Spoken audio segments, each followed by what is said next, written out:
నన్ను క్షమించు అని అడగటానికి దమ్ము కావాలి. నీకంటే చిన్నవాడితో, నీకంటే తక్కువ అనుభవం ఉన్నవాడితో, నీకంటే పెద్దగా చదువుకోని వాడితో, నీకంటే పెద్దగా ఉన్నత స్థాయి లేని వారితో సైతం నిన్ను నువ్వు తగ్గించుకొని I'm sorry brother, I'm sorry sister అని చెప్పలేకపోతే, అటువంటి హృదయం నీకు లేకపోతే, the Lord today or the Lord this morning is asking you to practice it. పునరుత్థానము కలిగిన సమాజానికి ఉండాల్సినటువంటి క్వాలిటీ క్షమాపణ అడగటం, అలాగే క్షమించటం. క్యారిటన్ బూ గారు ఒకసారి ఇలా అన్నారు,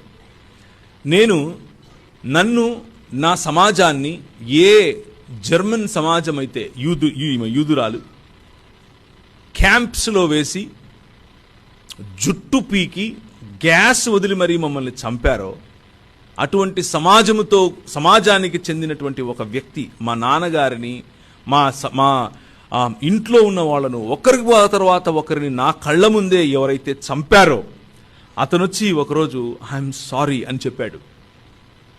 కానీ నేను ఆయన్ని క్షమించలేకపోయాను. నా కళ్ళ ముందే మా ఇంటి వాళ్లను అలా చిత్రహింసలతో చంపినటువంటి, అలా చంపటం దేవునికి నేను చేస్తున్న పరిచర్య అని భావించాడు. సమాజానికి లేకపోతే మానవతకు నేను చేస్తున్న గొప్ప సేవ ఇది అని భావించాడు. కానీ తెలుసుకున్న తర్వాత వచ్చి నన్ను క్షమించు అని అడిగితే ఆమె క్షమించలేకపోయింది. ఒకసారి టీవీ ఇంటర్వ్యూలో ఆమె కూర్చుని మాట్లాడుతూ అంది, ఆయనను నేను క్షమించనన్ని రోజులు నిజానికి బందీలో ఉన్నది ఆయన కాదు, నేనే, చెరసాలలో ఉన్నది నేనే అని చెప్పింది.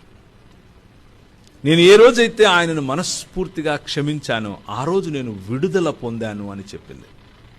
నువ్వు క్షమించలేకపోతే నిజానికి చెరసాలలో ఉన్నది నువ్వు క్షమించలేని వాడు కాదు, క్షమించలేని నీ హృదయమే. మన హృదయములో సువార్త అనేటటువంటి ఈ మర్మము యొక్క వెలుగు గనక వెలిగితే క్షమాపణ అన్నది దొర్లాలి, క్షమాపణ అన్నది పొర్లి పారాలి, క్షమాపణ అన్నది మనల్ని ముంచెత్తాలి.